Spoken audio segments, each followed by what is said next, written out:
Hi, this isn't normally what I do on this channel, but I wanted to try and just experiment with different types of content. Part of that is just because I don't want to purely be like a toy review channel, and the other part of that is just because money's tight. I am living at a home. Money is currently very tight at the moment, especially with saving up for hopefully going to TFCon Toronto. So yeah, I don't want to be spending too much money on figures at the moment. That's not to say that reviews will stop or will go away. I actually have some pretty big plans for doing more review stuff, but no, I always wanted this channel to be just, I don't know, whatever the hell I want, basically, just stuff I care about, and that isn't exclusively toys. Point being, I wanted to talk a little bit more about my art. I've been having a lot of fun with that, and I just want to share it and stuff, so that's what I'm doing. So yeah, people who have been following me more on Instagram and Blue Sky and stuff have noticed I've been posting a lot more art, and it's just been something I've been getting into.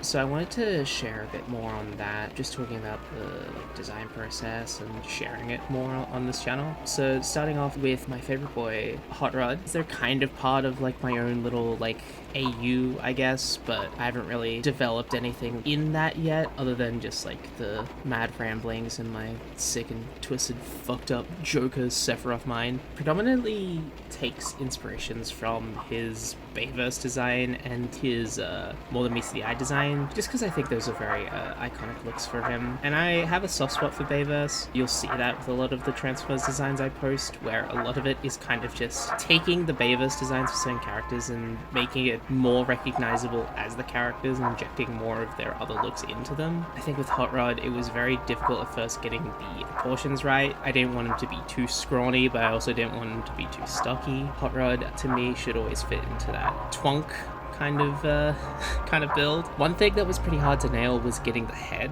because again, as one thing that the Bayverse taught me is that the head shape and the head design is very pivotal into how recognizable a character looks. Very IDW, but it was actually Kamen Rider Gotcha actually has a very Rodimus style design.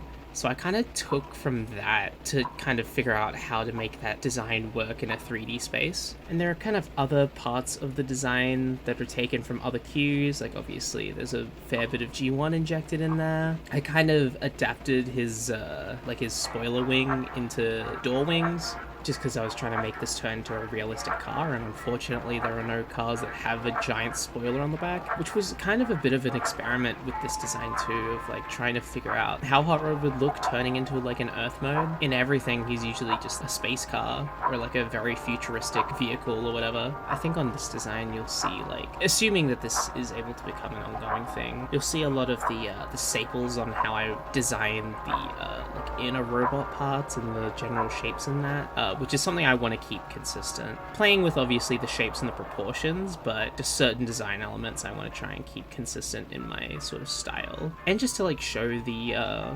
consistent, this is how Cybertronians are built, I guess. But yeah, my idea for this Hot Rod in terms of characterization, it's pretty standard stuff. It's kind of this hot-headed guy, but he's also very compassionate and kind of has those intrinsic leadership qualities, even if he doesn't really see it or want it particularly. And then after the line art, we start doing the colors. Colors are actually a really fun part of the process. It's probably my favorite part of the process, honestly.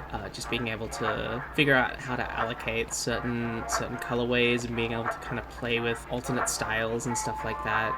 The pink was very important to make sure that he is pink with his standard colorway. Kind of tricky being able to balance the orange and the yellow. I found it was kind of a tug of war. I think at one point I made the chest almost entirely orange, and I kind of just rationalized it as basically keeping the yellow very central to his chest, his head crest, his wings, and then the yellow kind of burning outwards, I guess. I did make some alternate color schemes too. The next one was the stealth mode, I guess. Idea is that he would kind of just like adopt this occasionally for sneaking missions or when he's in hiding, whatever. This one is very movie inspired, but it also kind of serves as a double homage to Cyberverse, and also Dark Rodimus or Black Rodimus, one of the Rodimus but he's black type of color schemes. But yeah, I think the black as a primary color works really well for him. Next, I did the IDW one. That one was mostly just because this takes a lot of design cues from IDW Rodimus, so I kind of wanted to pay homage.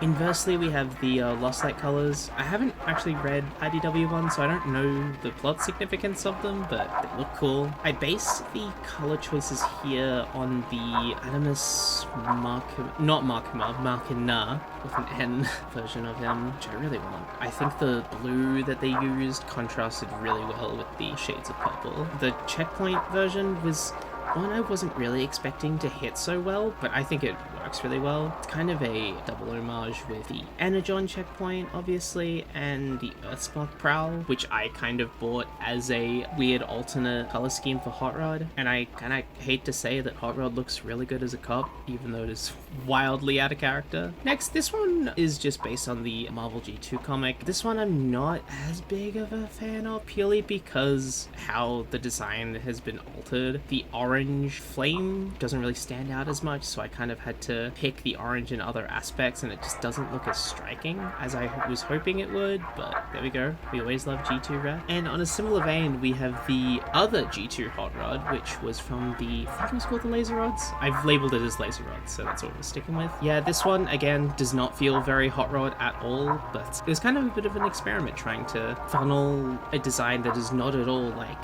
familiar to Hot Rod back into a more reminiscent Hot Rod design and seeing how that looks. But next, this one is just a golden deco, not much to say. I kind of did some more highlights here just to make it look more golden and shiny, but yeah, not much to say here. Gold and black. Shattered Glass. Shattered Glass was another one that was kind of tricky to nail. I gave him a little goatee just because Shattered Glass Hot Rod always has mechanical facial hair, but I kind of wanted it to be that he has like a little baby goatee now, and then when he becomes evil Rodimus Unicronus or whatever the hell, he gets the big handlebar mustache. But yeah, very kind of Menasor vibes. Not much to say.